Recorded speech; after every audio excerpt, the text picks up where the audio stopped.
Hey, I am Follygon, and in this video we are going to be talking about exaggeration.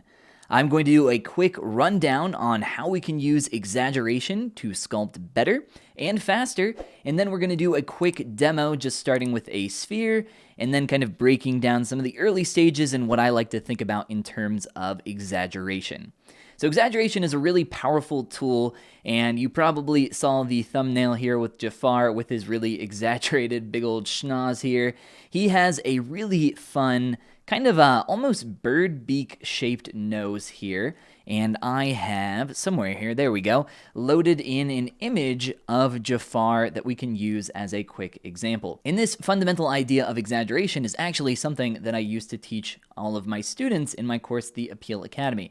One idea of many. So when you are sculpting on a character like Jafar here and you are working on an area, say specifically the nose, since that's our fun little example here, and you are trying to get the proportions of a shape like this correct, you could end up spending a very long time working on a single aspect of a character, whether that be a nose or anything else. And that can be really frustrating because that can be a lot of time that you end up wasting working on just one area that you could be just quickly getting that into place and then moving on. So when working on a shape like this, my general advice is that you use exaggeration to push beyond what you think something should be, and then it becomes obvious where the mistakes are. So for example, if we were using this character as a reference, it looks like the nose is a little more flat on top here, so we can maybe get that a little bit closer. The nose kind of rounds out towards the end, and then it gets this really sharp peak here at the bottom. So I'm just checking out the shape, looking at the silhouette, trying to match that. And you'll see as I sculpt here that I end up making a lot of little tiny tweaks to the surface over and over again. Now you could argue, and I say this a lot, that sculpture is a lot of very small tweaks that eventually lead up to big changes. So a lot of small changes, right? That's often what I say sculpture is.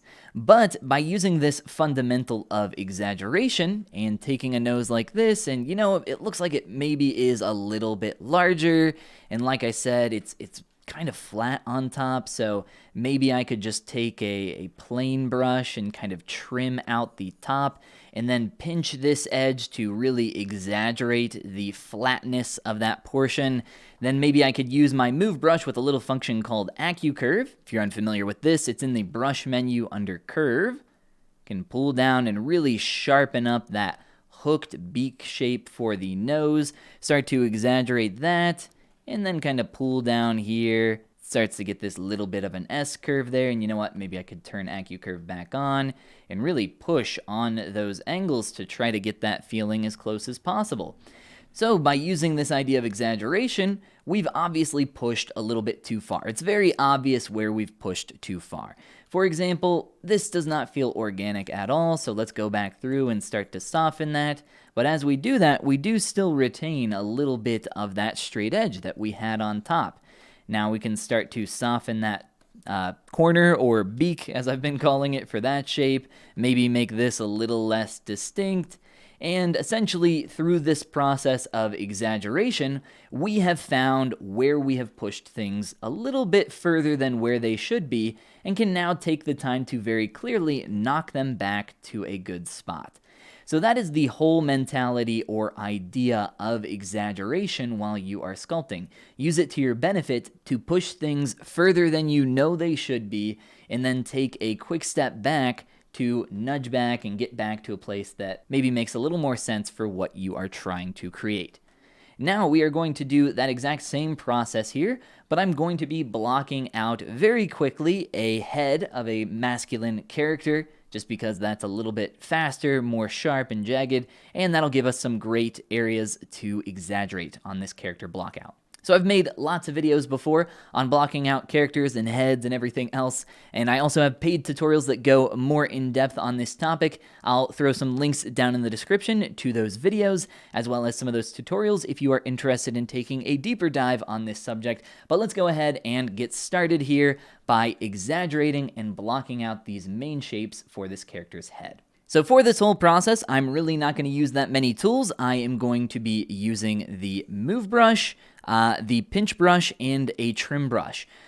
For example, in ZBrush by default, there is just the default pinch brush. I recommend using the trim dynamic and then just the move brush by default. Of course, I have my own custom brushes that I like to use, and if you want to grab those, you can play around with those as well. There's a link down below for that as well. But let's just go ahead and get started here, starting off with some trimming on the side of the head. You can also do this very quickly with a trim brush or a clip brush or a transpose line, which is what I just did there. Control and Shift, click up here, grab yourself a clip curve brush, and you can do the exact same operation pretty quick there. So that is the basic side plane of our head, exaggerated very strongly. Let's just duplicate our sphere, pull forward, and pull down with a very large move brush. Now, there are a lot of different ways to go about creating a head, even in this exact process that I am using for blocking out, but what we are looking for is a distinct separation or exaggeration between the back portion of the skull and the front shelf of our character's face. So for that, what we want to do next is pull down on that shape like I've done here. Pull down a little further than you think you need, and then nudge it back. Use that exaggeration to your benefit. So we'll push that back to maybe about there. Looks pretty close, or a little bit closer than at least where we were. Again, exaggeration there. And we'll use a pinch brush next to start blocking out the main line of our character's jaw. So we have some very distinct planes, as you can see. A plane, if you're unfamiliar, is essentially, well, a 3D object, right? We have spheres, cubes, and three-dimensional planes. A plane is a flat piece of geometry, and in this case, it is the side plane of this character's face and the front plane. Although it is a little rounded, it is still considered a plane. Now, I'll go ahead and run a clip operation back here just to exaggerate this distinct separation from the back of the skull to the front of the face, and I'll adjust a couple angles to maybe make that feel a little closer to what we might expect. Now, at this point, you can go ahead and merge these together with a merge down operation, a Dynamesh, which you can, of course, find in the tool menu under Dynamesh here, just using the default resolution. And if you want to smooth and re-Dynamesh, you can just control, click, and drag on your canvas to get a quick re-Dynamesh. Now, like I said, we're only going to be using a few brushes here, so we're keeping things super simple. So let's go ahead and continue forward with our move brush and start narrowing in on our jawline. So our jawline is just a little bit too distinct there, a little bit too wide. We could play around with keeping that nice and strong, but the point of exaggeration is to use it, start with it, and then start to push a little bit closer to something that feels more organic. So we'll continue on with that, maybe add a little volume around here to the cheek, just using the move brush, keeping things super simple, pinching across the middle to mark where our eye line is, which is roughly in the center of the head. If you draw a line straight down, we're a little bit high, and there's probably some proportional changes we'll have to make here. But let's just continue going through, marking up some of the distinct plane changes of the head, thinking about the forehead, top of the head. We got the side plane coming down here to the back, which we can just pinch across and keep marking off our different separate sections, and continue to exaggerate, thinking about these different shapes. There's a lot of different things that go on with a face and a head in general. They're very complex, but if we simplify and think about exaggeration, we can start to make that a whole lot more simple. Of course, this looks a little bit awkward without a neck and a body, so we could very quickly append or insert one of those very fast here with an append.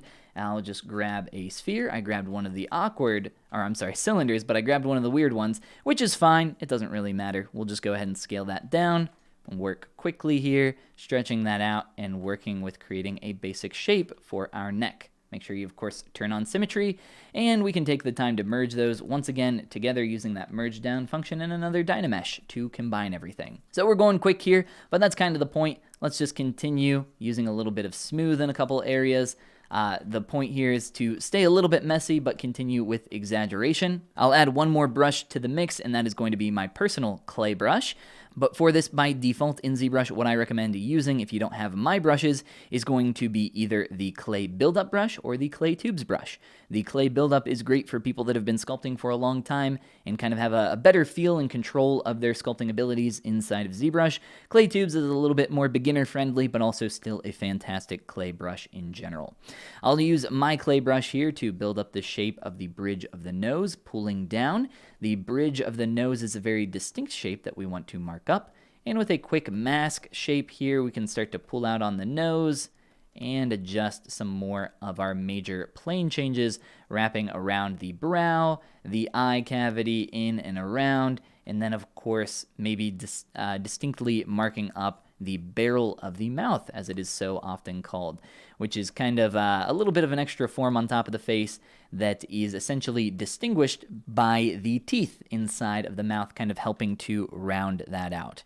Now with some pinch and a couple other tools, we can start to mark up where our basic plane change would be here for the lips, the chin, and I'll just use a simple carve-in brush like the Damien standard brush to kind of mark that up because it's a little bit more easy, and we can start to distinctly separate these couple areas. So with some pinch, we can start to get that a little bit closer to what we might expect here, pulling through, kind of marking up the bottom plane of the top and bottom lip, keeping things just really rough here and exaggerating all of these shapes as much as we can to kind of call attention to where some of those awkward areas are. So we can see that there's definitely some awkwardness going on here with the mouth. We're not sticking out enough, so we didn't add enough roundness prior to this stage, and we have some awkwardness going on with the chin there, as well as the corners of the mouth. So we can fix all of that now that we've exaggerated and pushed on that shape. So I'll just pull out on the chin with a quick move brush stroke and add on some more form for that bottom plane or larger section here for the chin. Now, there's some awkwardness going on here with our lips, but we'll go ahead and continue forward with some more Dynamesh and keeping things low res as we don't want to get too mired in the details. We just want to focus on these larger shapes and continue to exaggerate with as much of these as we possibly can. We'll push in a little bit for the eye cavity, and you know what? Because we're thinking about exaggeration here, let's really pull out on this shape for the brow. Let's make that a really strong brow line and maybe a really strong cheekbone here. I always think that that's a really fun shape to include on masculine characters. Really get a sharp pull out there. If you want to sculpt with perspective on, that's absolutely fine as well. I toggle it on and off as I work, as I find it's kind of nice to go back and forth between the two instead of just work with one and not the other. Some masking here to adjust the bottom shape for the lower lip. And we get pretty messy down here, but I'll just add a little bit of volume with a couple brush strokes just so we can start to get that to a little bit more of an accurate state. Now, because we've exaggerated on a lot of these shapes, it's pretty easy to see where our mistakes are or where we might want to tweak things. Now, every person and face is going to be different, but the nose here, we can maybe start to pull in on that, make that to feel a bit more close to what we might expect. We're actually getting a pretty cool shape here because of our exaggeration in the silhouette, giving us a really hawkish or kind of bird-like shape, almost like what we had for Jafar with our nose. So that's something that we can exaggerate on and play with more. There's a lot of different room to play around here in terms of shape and making something visually distinct and interesting. And that is where exaggeration can really help benefit us. It can help us find those areas that we might not have found otherwise if we were just making lots of small, tiny tweaks. And instead here we end up creating handsome Squidward or, at least finding something a little bit more visually distinct and interesting. As I continue to work and build up the shapes, I'll maybe increase the resolution of my Dynamesh and start to sculpt on some more simple shapes here as I continue to work on some different areas. There's a lot of different things that we can do at this point. He's kind of missing some ears, so we could very quickly just insert some of those with a quick brush. If you don't have one of these, I believe that this comes with my custom brushes, or you can of course just sculpt one from scratch. I've sculpted so many ears that I think it's just easier to do something like this. And I'm not a huge fan of sculpting ears. I've sculpted way too many, but equally somehow not enough. You can always sculpt more and get better. But there's our basic ear, kind of working on our silhouette there, helping that to come together. And now this is when we can kind of take things a step backwards and start to clean up and refine from here. So let me just sculpt on some very quick eyes. We'll just insert some volume right through here. This is going to be incredibly simple, like pretty much everything we've done so far. And I'll just kind of pinch to define kind of an eyelid plane right through here. And my brush is being a little bit funky right now, a little bit too strong, but that's okay. We get the point across with something quick and simple. Roughly like that will do just fine. So a lot of awkward stuff going on, right? But we can fix that up with a quick Z-remesh. So I'm going to scroll down to Z-remesher and just Z-remesh this entire head with a poly count of about 1. That should be more than enough to carry us forward, and we can start to edit the shape much more easily here, as we will have a lot less polys. So currently at this point, we were using Dynamesh up to this stage, which was about 250,000 polygons, roughly speaking. And now we're down to roughly 2,000. So a big distinctive change there in terms of resolution. But if we did this right, we should have most of our shapes coming through here into this stage. So a lot of the surface noise is pretty much gone at this point. If we were to subdivide this, we'd start to see those primary forms that we exaggerated so distinctly and pushed on here. If we do, for some reason, want to get any of that information back, you can, of course, simply Control-Tap up at the top of your screen in your undo history to mark a point, and if we can get it exactly where I want it, there we go.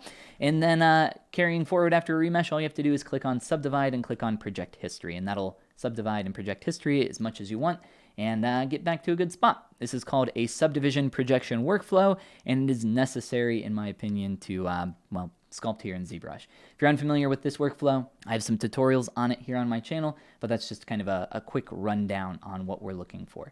I'll go ahead and keep those actually, since it gets a little bit more of our form here for a couple different shapes, and we have a few subdivision levels to work with. So here for the final stages of knocking things back, as we've worked on exaggerating, we can start to push in and make some adjustments here. I'll just rotate around in 3D space real fast. You know, maybe sculpt up and clean up a few of these spots, just using what little anatomical knowledge I myself have, and continue to make some changes here and there, and maybe play around with some of the shapes a little more, depending on the style that you're going for and the feel of the character in general. There's a lot of different things that we could do here. You know, those cheekbones are maybe out a little too far, so we can start to knock those back. Maybe we want to make the jaw a little more wide, since we kind of narrowed that really extremely at first. But that's kind of the point of exaggeration, to now find those spots that you feel like you pushed too far on, find those points of exaggeration, and start to knock them back. Or in some cases, maybe you didn't push them far enough. It should be a lot more obvious, though, at this stage. For example, our hooked bird beak nose. I do like that idea, but I think that maybe we just pushed on it a little too far, and it felt a little too cartoony for maybe what we want to do going forward. There's a couple weird spots here that we can start to adjust and manipulate and continue to work on moving forward into refining on something like this character's face. But for the most part, I think you guys kind of get the general idea of how you can use something like exaggeration to really push on these ideas early on and work faster, and hopefully find that finished result a little bit more quickly, instead of just making, you know, lots of tiny little changes over long periods of time. This is something, or that was something that I used to do a lot when I started sculpting, and when I finally started applying exaggeration, it was like a world of difference opened up to me in terms of speed and workflow in general, and just kind of getting stuff done a whole lot faster. But yeah, hopefully the video was helpful. I'll maybe just sit here and noodle on this face for a little longer. And if you guys have any questions about this process, have any ideas for some future videos, tutorials, etc. you would like to see, maybe just comment those down below. And yeah, I guess I'll see you guys in the next video. Oh, and of course, check out the links down below for things like my course and mentorship program, the Appeal Academy, my Patreon, which is a brand new endeavor. If you haven't checked it out yet, you can get a behind-the-scenes look to see what I'm working on in terms of longer, bigger scale projects, as well as get some monthly tutorials and some cool stuff like that. Of course, there's links for my brushes and all that stuff down below as well. But with that, like I said, I'll just keep noodling here for a little bit, and yeah, I'll see you guys in the next video.